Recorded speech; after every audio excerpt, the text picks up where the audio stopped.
بسم الله الرحمن الرحيم. كنز الدقائق کی کتاب الطهارت شروع. فرض الوضوء فرض دوداسو غسل وجهه وینزل د مخفل لی. ګوره فرض په لغت کې دوه معنی لري، اصول شاشي کې براشي په معنا د قدر ناسره قدره تقدیر ته وایي، او دارنګي وجوب ته وایي لازم واله. او په اصطلاح د فقهاو کې فرض هغه حکم دی چې ثابت وي په دلیل قطعي سره او په هغه کې شبهه نه وي. ثابت وي په دلیل قطعي سره او په هغه کې شبهه نه وي. فاعل مصاب وي، تارکی او تارکی د عذاب ولا وي قطعي سره، او منکر تی کافر وي. خلاصه کې دانی ولا دا تعریف کړی دی.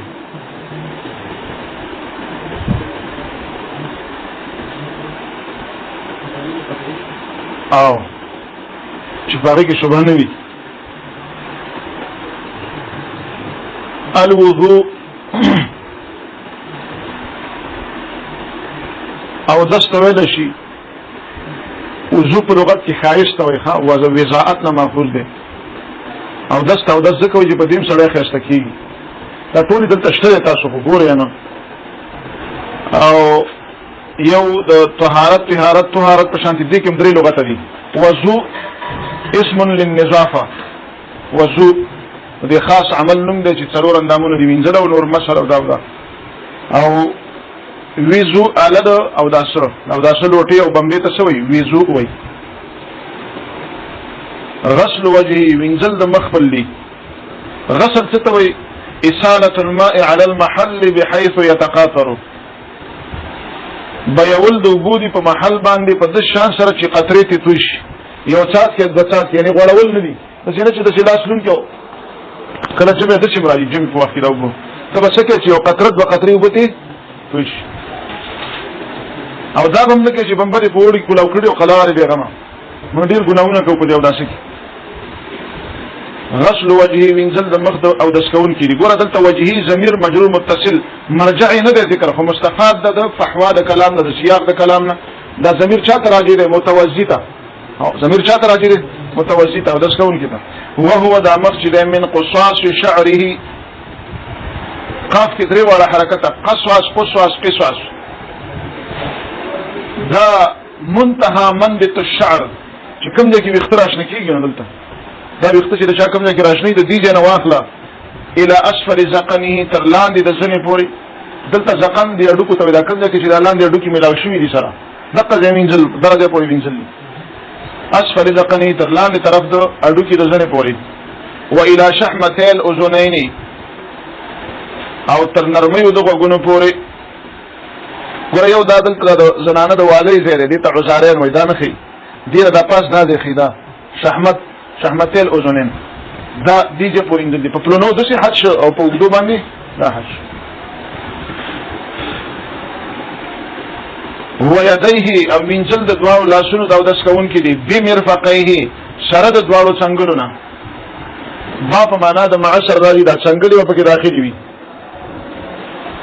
ورجليه او وینځل د دواړو خپودي. بکعبيه سره د دواړو ګډکیونه دا په کې داخل وي. او دا خبره صحیح کړی ده. قرآن کې دا ذکر دا د نبی صلی الله علیه وسلم په عمل باندې دا غي تشریح شوی ده.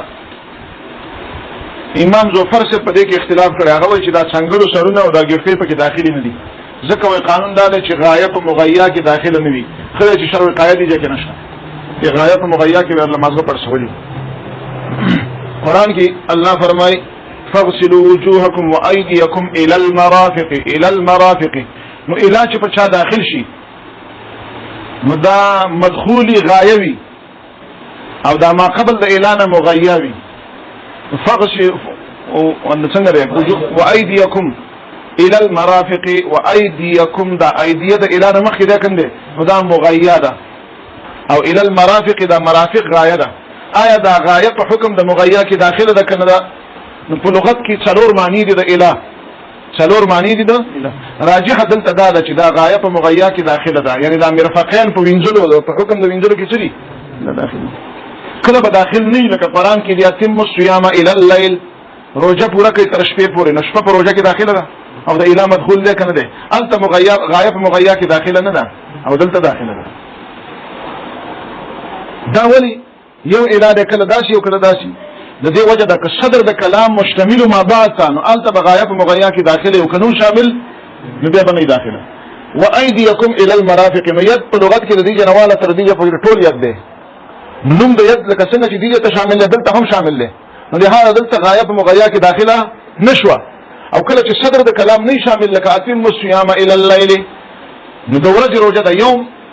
د یوم شپې ته شامل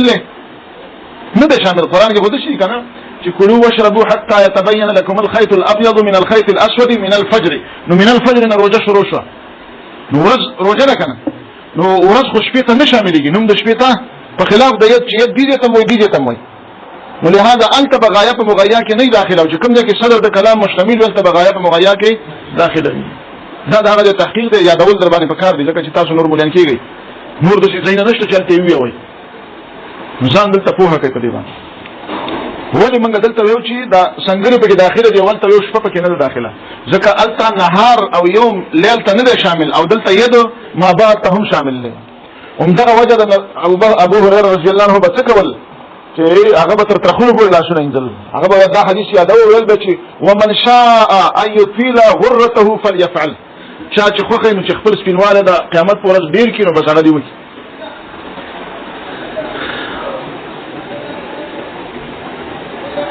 ومسح ربع رأسه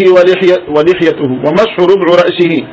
او مسد سلورم حسید سر داهم فرض ده ربع رأسه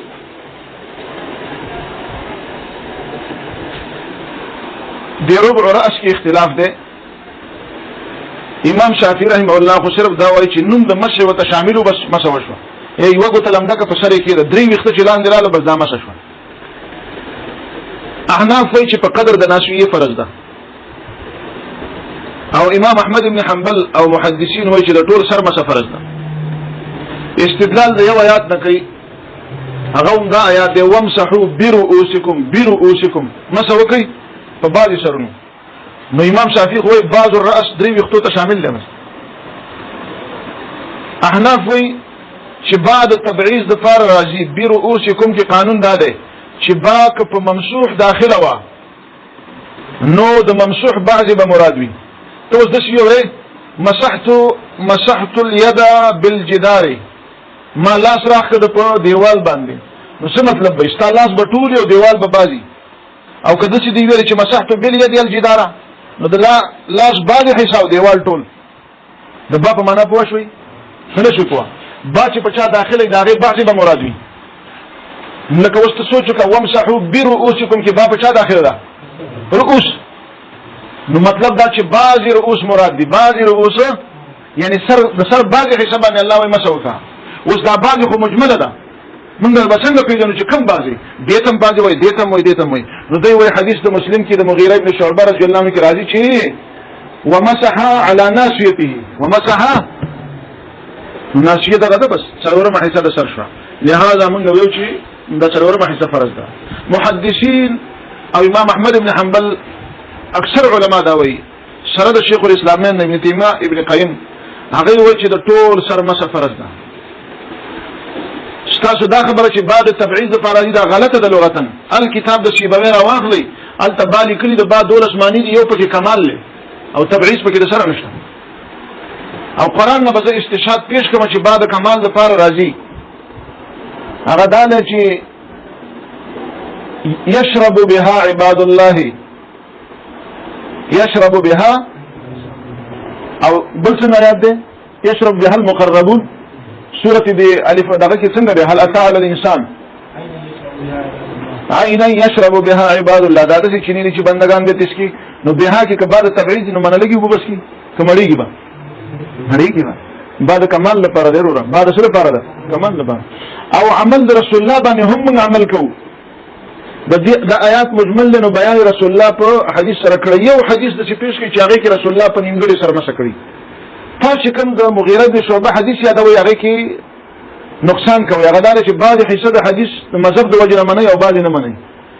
څنګه لګلاندې ما سره راشي ته کوشش که څه تاسو دغه کندوي دولسمه حاشیه کې فرمایلی دي وای فرمای لحديث المغيرة بن شعبة أن النبي صلى الله عليه وسلم مسح بناصيته پیدانکو مسح بناصيته وعلى العمامة دلته استاد محشي خیانت نه کړی مسح په تندي هم وکړه په ناسيه او په پټکی هم وکړه نو په پټکی مسح د سیده لکه په سر چې مسح نو کل سر راغی که بعضی سر راغی کل سر راغی دا بیره خبره چې احناف په پټکی مسح جایز نه مني حالانکه بل حدیث ته مسلم زته تاسو خودلای شم چې ومسح على الخمار الخمار حدیث ته امام نو دا خمار پټکی ته وي امام نووي ویل د خمار نه مراد پټنه دا بلکې څه ده پټکی ده نو زمون په نسبت باندې په سر باندې مسح کله په ټول پټکی کله په بعضی پټکی امامه محنکه مجاهدین چې کوم پټکی وي نو هغه کې د پاسه په ټول پټکی مسح راغلی ده بالکل سره او که دا نور پټکی کې پیدا کولای شي چې تندي باندې وکړي او نور په پټکی راخایي نو دلته اتمام علی العمامه راغلی دی د بعد سر مسح نه د مراد نو په دې وجه باندې د کل سر مسح صدا فرض ده تاسو پوه شئ دا به دلیل دا مسله ده ومسح راسه مسله غطا ده دا غلطه او تویل شو صحیح ده چې د ټول سر مسح هیڅ حدیث یا هیڅ صحابي نه بعد سر نه دی نقل ولحيته او مسح د ګیری ده مسح د ګیری ده دام د دوی مسلک ده ها او ګیره کې چا مسح نه ویلې بغیر د احنافنا دا کله چې ګیره کثوي غنوي او مسترسله وي ځوړندوي نو پاغي ګیره کې قانون دا دی چې سرمن لم دول فرض دي او قطع ټول وختلم دول فرض دي هغه لپاره خلال لاغله نبی رسول الله بچون کې وبو هغه څه به کې خو داسې صحیح ده دوی دا قیاس د لحیه پر اس کوي لکه څنګه چې سر څلورمه حصہ ده د ګیره هم څلورمه حصہ ده خو دوی نه مانی چې ګوره غنه ګیره چې رنگي ګیره دا ولداسما ګیره رنگي دا ټول لم دول فرض دي دوی دا بیخ هم لم دی دا چې غنه ګیره ډیره د پسینه پرتای ناغي کې به دا کولای شي چې ما یلاقل بشرا چې څومره ستاده مخ کار کیږي دا دینه لام د کا ولاندې چې دغه خلال وکړه بس دا کافی ده زين تراله خبره امام محمد و چې نه د ټول ګیره مسه فرض ده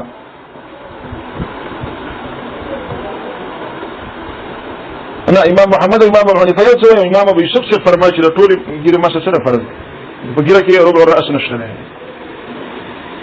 هو سنته بس نه لکه